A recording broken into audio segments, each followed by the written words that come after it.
Då så, då ska vi se här. Vi har precis fått in nya bilder från Porto Alegre i Brasilien. Och ni ser ju hur stark vinden är. Och här är det två arbetande män som då antingen är byggarbetare eller håller på att putsa fönster, har blivit fast i stormen. Och ni ser ju här hur människorna försöker hålla sig till liv, eller hålla sig i liv och hålla sig kvar och hålla sig fast i allt som de kan. Och ni ser ju här hur vinden, hur pass stark den är. Och det här är jättetråkiga bilder.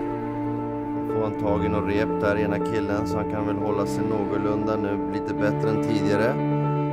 Men usch. Bilder som kommer in från Porto Alegre, Brasil.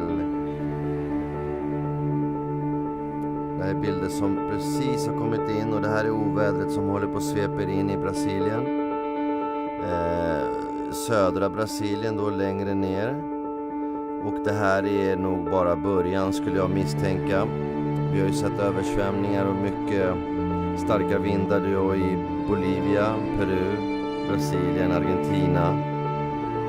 Men det har varit mycket längre upp, närmare Amazonas. Men det här är ju lägre ner då, söderut. Så här ser det ut just nu. Porto Alegre, Brasilien. Kärlek och respekt.